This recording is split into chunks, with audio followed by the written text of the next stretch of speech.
Bill Anderson, you're continuing the chase of the story of Shaneen Allen, the single mom from Pennsylvania who was facing 11.5 years in prison for a gun violation when she crossed the border into New Jersey. She had the same prosecutor that essentially let Ray Rice off the hook. What do you got?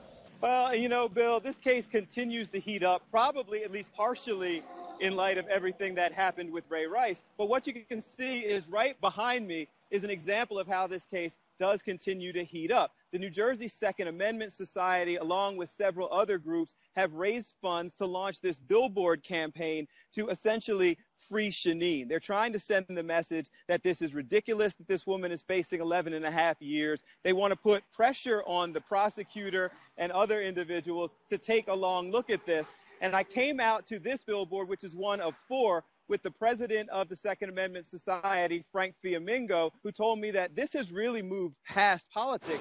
We have a bipartisan movement now to make sure that people from outside our state who come to visit and do business here don't risk going to prison for 10 years if they, happen not to know that they're not supposed to have their firearm. They've been raising funds. They've been advocating and pushing politicians. And one of the people who has heard the message is Senator Jeff Van Drew. I went over and spoke to him. He's introduced legislation that would allow the judge to have the same discretion that the prosecutor has. And when I asked him what sparked it, he had some pretty harsh words for prosecutor in Atlantic County, James McClain. I think he's wrong-minded, and I think he's going down the wrong path when he's doing this. I really do. I think he's hurting a good person, and I don't think it's something that should be done. I don't understand why he's doing it.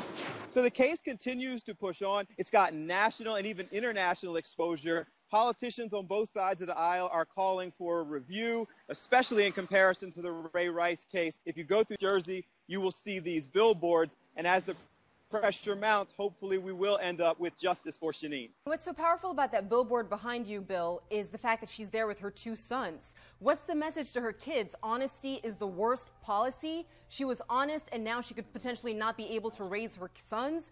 And I think that this billboard hopefully will help to resonate with people who don't know Shaneen. I got a chance to meet her. I've been to her home. But when you go to her home, you see a woman who is packing up. You see a woman who is preparing to have to leave her house and trying to make a plan for her children if, in fact, she goes to jail. Hopefully these billboards humanize it and have people stop looking at her as just a statistic. And you can't help but put this in perspective of the Ray Rice case, where he got pretrial intervention for punching out his then fiancée, now wife. Here you have a mother of 2 who the same prosecutor refuses to give her the same right that he gave someone who on tape punched out his wife. I mean, it's incredible. But the prosecutor has put the trial on hold for now. He's reviewing it. It really becomes a matter of whether or not he's willing to take a step back and say, I may not have handled this appropriately.